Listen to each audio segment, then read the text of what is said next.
Cat द्वारा बुधवार को कनावटी स्थित होटल वृंदावन ग्रीन में पत्रकार वार्ता का आयोजित की गई, जिसमें केट संस्था के राष्ट्रीय चेयरमैन महेंद्र शाह, राष्ट्रीय महामंत्री प्रवीण खंडेलवाल, प्रदेश अध्यक्ष भूपेंद्र जैन, संरक्षक दर्शन गांधी, जिला अध्यक्ष दीपक आसवानी और सचिन पंकज मालिक द्वारा आदि शामिल हुए। पत्रकार वार्ता को संबोधित करते हुए प्रदेश अध्यक्ष भूपेंद्र जैन ने कहा कि केट संस्था स्टेट और सेंट्रल में व्यापारी के हित में कार्य करती है। इस संस्था से करीब 8 करोड़ व्यापारी जुड़े हुए हैं। उन्होंने यह भी कहा कि दर्शन गांधी को उज्जैन संभाग के 7 जिलों में लिया वाइस प्रेसिडेंट के रूप में नियुक्त कर दायित्व सौंपा गया। थाना क्षेत्र में व्यापारी और पुलिस के बीच आपसी सामंजस्य बना रहे, इसके लिए आगामी दिनों थाना स्तर पर भी समितियों का गठन किया जाएगा, जिसमें पदाधिकारी और सदस्य शामिल होंगे। इसके साथ ही पुलिस से भी मांग रखी जाएगी कि बाजार में कैमरा लगवाया जाए।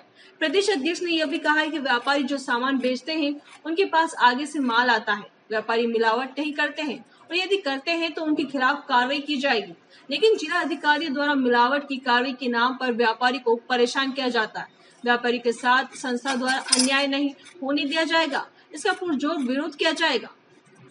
Confederation of all India traders CAT Madhya Pradesh का उज्जैन संभाग का संभागीय सम्मेलन आज नीमच में संपन्न हुआ।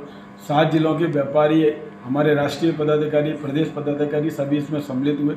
हमने संगठन के विस्तार पर चर्चा की और हम लोग तहसील स्तर, ब्लॉक स्तर, जिला स्तर, सभी नगर स्तर पर इस संगठन को मजबूत करेंगे। कैट एक राष्ट्रीय संगठन है और हमने व्यापारियों को बताया कि वे स्वयं भी ईमानदारी से काम करें और किसी भी भ्रष्ट अधिकारी से डरने की जरूरत नहीं है। हम सब ने संकल्प लिया है कि नीमच में कोई भी भ्रष्ट अधिकारी अगर व्यापारी को प्रताड़ित करेगा तो कैट उसके लिए जिला स्तर पर, प्रदेश स्तर पर, राष्ट्रीय स्तर पर, हर स्तर पर जाने को तैयार है। इसीलिए हम लोगों ने आज बैठकर चर्चा की और प्रेस को संबोधित किया। क्योंकि हमारे जो व्यापारी नेता आज हमारे यहाँ आए थे, उन लोगों ने वर्तमान में ऑनलाइन बिजनेस, हमारे यहाँ भारतीय मार्केट, इसके अलावा जो व्यापारियों को जीएसटी में आ रही व्यवधान, इसके अलावा मुद्रा लोन की तकलीफें, इन बहुत सारी बातों पर एक चर्चा निकल के आई है।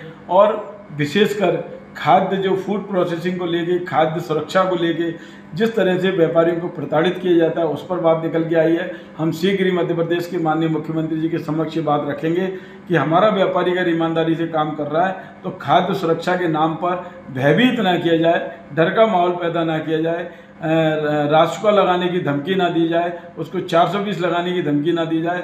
हमें अगर कोविड में वैसे ही हमारा व्यापारी दुखी और परेशान है 1.5 साल से, इसलिए अगर मध्य प्रदेश के आर्थिक विकास को बढ़ाना है तो इस तरह के भ्रष्ट अधिकारियों का ट्रांसफर करो, हटाओ और एक अच्छा वातावरण में ईमानदारी से व्यापारी काम करे और स्वाभिमान से उसको व्यापार करने दिया जाए। ये बात हमने कहा है। हमने ये कहा है कि अगर कोई व्यापारी गलत काम करता है तो कैट उसके साथ नहीं है, लेकिन अगर कोई अधिकारी हमारे कैट के पदाधिकारी या सामान्य व्यापारी को प्रताड़ित करेगा तो हम वो विरोध सहन नहीं करेंगे, उसको हर स्तर पर लड़ेंगे। मैं कहना चाहता हूँ कि इस प्रकार का काम करके अगर वो करते हैं तो इस प्रकार का काम करके वो एक बहुत बड़ा पाप कर रहे हैं। इस प्रकार के व्यापारियों ना तो कैट समर्थन करेगा, ना शासन करेगा, ना जिला प्रशासन। समय आने पर उन्हें दंड का भागी बनना होगा। चैम्बर ऑफ कॉमर्स के अंदर जो व्यापारी संगठन काम कर रहे हैं, कैट चैम्बर भी कैट के अंदर मेंबर होता है। हमारे पास इस प्रकार के 40,000 व्यापारिक संगठन चैम्बर पूरे देश भर के वो कैट के सदस्य हैं और 8 करोड़ व्यापारी कैट के साथ काम कर रहे हैं। तो हमारी किसी से कोई अलग अलग चीज़ें नहीं है, वो भी व्यापारियों के लिए लड़ रहे हैं, लेकिन जिस स्तर पर उन्हें मदद चाहिए होती है कैट उनकी हेल्प करती है, मदद करती है। चैम्बर और कैट का काम व्यापारियों के संरक्षण करना। नीमच से आसिफ अली की रिपोर्ट।